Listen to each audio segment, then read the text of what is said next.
जय श्री कृष्णा। राधे राधे। आप सभी को भाद्रपद महीने की अजा एकादशी की बहुत बहुत शुभकामनाएं। भाद्रपद महीने के कृष्ण पक्ष की एकादशी को अजा एकादशी भी कहा जाता है और इस एकादशी का एक नाम अन्नदा एकादशी भी है। आज की वीडियो में हम अजा एकादशी की व्रत कथा सुनेंगे। बोलिए श्री विष्णु भगवान की जय हो। एक समय अर्जुन ने भगवान कृष्ण से पूछा, हे पुंडरीकाक्ष, आप मुझ पर कृपा करें और मुझे भादो माह के कृष्ण पक्ष की एकादशी के बारे में बताएं। इस एकादशी का क्या नाम है, इस एकादशी के व्रत का क्या विधान है और इस व्रत को करने से किस फल की प्राप्ति होती है। भगवान कृष्ण ने कहा, हे कुंती पुत्र, तुमने बहुत ही अच्छा प्रश्न किया है।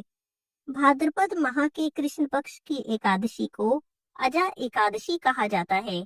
इस एकादशी का व्रत करने से सभी पाप नष्ट हो जाते हैं। जो भी मनुष्य इस दिन श्रद्धा पूर्वक भगवान का पूजन करते हैं, उनके सभी पाप नष्ट हो जाते हैं। इहलोक और परलोक में सहायता करने वाले इस एकादशी के व्रत के समान इस संसार में दूसरा कोई भी व्रत नहीं।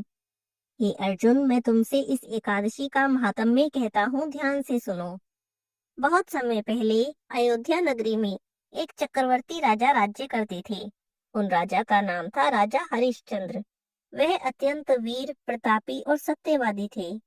प्रभु इच्छा से उन्होंने अपना राज्य स्वप्न में एक ऋषि को दान कर दिया और परिस्थितिवश उन्हें अपनी स्त्री और पुत्र को भी बेच देना पड़ा। वह स्वयं एक चांडाल के दास बन गए। उन्होंने उस चांडाल के यहाँ शवों का अंतिम संस्कार करने वालों से कर लेने का काम किया, परंतु उन्होंने इस आपत्ति के काम में भी सत्य का मार्ग नहीं छोड़ा। जब इसी प्रकार उन्हें बहुत वर्ष बीत गए, तो उन्हें अपने इस नीच कर्म पर बड़ा दुख हुआ और इससे मुक्त होने का उपाय सोचने लगे और सदैव इस चिंता में रहने लगे कि मैं क्या करूं और किस प्रकार इस नीच कर्म से मुक्ति पाऊं। एक दिन की बात है, वह इसी चिंता में बैठे थे कि गौतम ऋषि उनके पास आए। राजा हरिश्चंद्र ने उन्हें प्रणाम किया और अपनी दुख भरी सारी कहानी उन्हें सुना दी। राजा हरिश्चंद्र की दुख भरी कहानी को सुनकर गौतम ऋषि भी बहुत दुखी हुए और उन्होंने राजा से कहा, हे राजन, भाद्रपद माह के कृष्ण पक्ष की एकादशी का नाम अजा एकादशी है। तुम उस एकादशी का विधान पूर्वक व्रत करो, रात्रि में जागरण करो। उस दिन भगवान विष्णु का और तुलसी महारानी का पूजन करो। ऐसा करने से तुम्हारे सभी पाप नष्ट हो जाएंगे। गौतम ऋषि इतना कहकर वहां से चले गए। अजा नाम की एकादशी आने पर राजा हरिश्चंद्र ने महर्षि गौतम के कहे अनुसार विधान पूर्वक एकादशी का व्रत किया, रात्रि में जागरण किया और इस व्रत के प्रभाव से राजा के सभी पाप नष्ट हो गए। उसी समय स्वर्ग में नगाड़े बजने लगे और पुष्पों की वर्षा होने लगी। उन्होंने अपने सामने ब्रह्मा जी, भगवान विष्णु और देवादिदेव भगवान शिव और देवेंद्र आदि देवताओं को खड़ा देखा। उन्होंने अपने मृतक पुत्र को जीवित और अपनी पत्नी को राजसी वस्त्र और आभूषणों से परिपूर्ण देखा। व्रत के प्रभाव से राजा को पुनः अपने राज्य की प्राप्ति हुई। वास्तव में एक ऋषि ने राजा की परीक्षा लेने के लिए यह सब कौतुक किया था, परंतु अजा एकादशी के व्रत के प्रभाव से ऋषि के द्वारा रची हुई संपूर्ण माया समाप्त हो गई और अंत समय में राजा हरिश्चंद्र अपने परिवार सहित स्वर्गलोक को गए। हे राजन, यह सब अजा एकादशी के व्रत का ही प्रभाव था। जो भी मनुष्य इस एकादशी का विधान पूर्वक व्रत करते हैं, रात्रि में जागरण करते हैं, उनके सभी पाप नष्ट हो जाते हैं और अंत में उन्हें स्वर्ग की प्राप्ति होती है। इस एकादशी की कथा के सुनने मात्र से अश्वमेध यज्ञ के फल की प्राप्ति होती है। बोलिए श्री विष्णु भगवान की जय हो। बहुत समय पहले की बात है, एक गांव में एक भाई और बहन रहते थे। भाई का विवाह हो चुका था, बहन का विवाह अभी तक नहीं हुआ था। बहन तुलसी के पौधे की बहुत सेवा करती थी। तुलसी माता को रोज प्रतिदिन जल से सींचती, दीपक जलाती, लेकिन उसकी भाभी को उसकी ये सारी बातें बिल्कुल भी पसंद नहीं आती थी। जब कभी भी उसकी भाभी को बहुत ज्यादा गुस्सा आता, तो वो अपनी ननंद को ताना मारते हुए कहती, जब तुम्हारा विवाह होगा तो इस तुलसी को ही बारातियों को खाने को दूंगी और तुम्हारे दहेज में भी तुलसी के पत्ते ही दूंगी। जब देखो तब तुलसी की सेवा करती रहती हो, घर का कोई काम करती नहीं। कुछ समय बीत गया, ननंद का विवाह तय हो गया। विवाह के दिन भाभी ने अपने कहे अनुसार बारातियों के सामने तुलसी का गमला फोड़ दिया, वही गमला जिसकी सेवा उसकी ननंद किया करती थी, और बारातियों को खाने के लिए भी तुलसी के पत्ते दे दिए। तुलसी जी की कृपा से वह टूटा हुआ गमला बहुत सारे स्वादिष्ट पकवानों में बदल गया। भाभी ने गहनों के नाम पर भी तुलसी की मंजरी से बने हुए गहने अपनी ननंद को पहना दिए।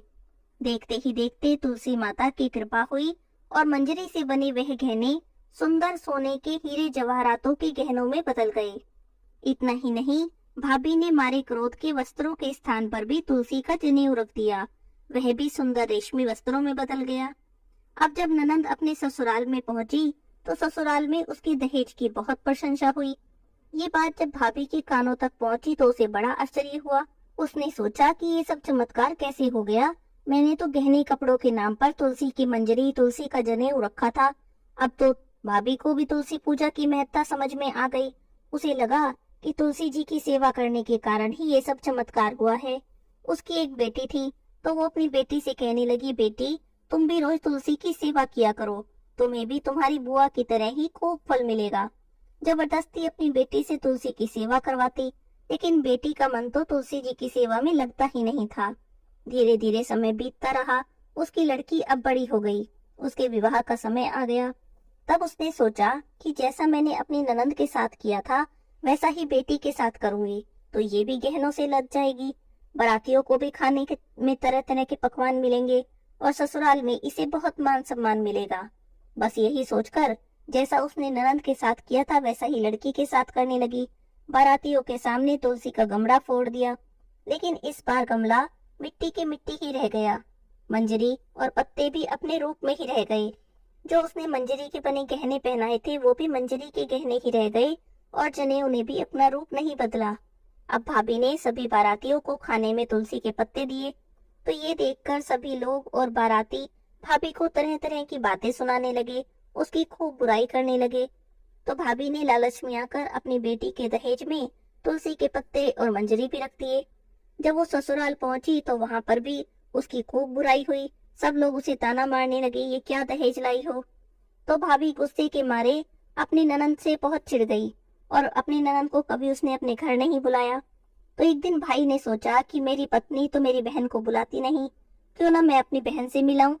यह सोचकर वो पत्नी से कहने लगा कि मैं अपनी बहन से मिलने जा रहा हूँ, मुझे कुछ उपहार दे दे। तो भाभी ने थैले में ज्वार भर कर दे दिए और कहने लगी, लो ये ले जाओ, मेरे पास और कुछ नहीं है। अब भाई बहुत दुखी हुआ, दुखी मन से अपनी बहन के घर चल दिया। रास्ते में सोचने लगा, भला आदमी अपनी बहन के घर ज्वार लेकर जाता है क्या। जब वो जा रहा था रास्ते में एक गौशाला आई, उसने वो ज्वार का थैला एक गाय के सामने पलट दिया। एक ग्वाला ये सब देख रहा था। ग्वाला उसके पास आकर कहने लगा, अरे भाई, आप गाय के सामने ये हीरे मोती सोना क्यों डाल रहे हो, गाय तो घास खाती है। अब भाई ने पीछे मुड़कर देखा तो हैरान रह गया। भाई ने ग्वाले को सारी बात बता दी। तो ग्वाला कहने लगा, ये सब तुम्हारी बहन की तुलसी पूजा का ही फल है। अब तो भाई धन लेकर खुशी खुशी अपनी बहन के पास चला गया। दोनों बहन भाई एक दूसरे को देखकर बहुत प्रसन्न हो गए। बहन ने तुलसी माता से सच्चे मन से प्रार्थना की कि उसकी भाभी को सद्बुद्धि प्राप्त हो जाए। तुलसी माता की कृपा से उनके घर में सुख समृद्धि हो जाए, धन के भंडारे बन जाए, अंधन के भंडार लग जाएं। कुछ दिनों बाद देखते ही देखते उसकी भाभी का भी मन बदल गया और अब वह अपनी ननंद को भी खूब मान सम्मान देने लगी। सच्चे मन से तुलसी माता की सेवा करने लगी। तुलसी माता की कृपा से उनके घर में अन्न धन के भंडारे लग गए। अब उनके घर में कभी भी कलह कलेश नहीं होता था। सभी लोग बड़े प्रेम से और सुख से रहते थे। हे तुलसी माता, जैसे आपने ननंद पर कृपा की, ऐसे ही सब पर अपनी कृपा बनाए रखना। कहानी कहते सुनते हुंकारा भरते सबकी मनोकामना पूरी करना। बोलिए तुलसी माता की जय हो।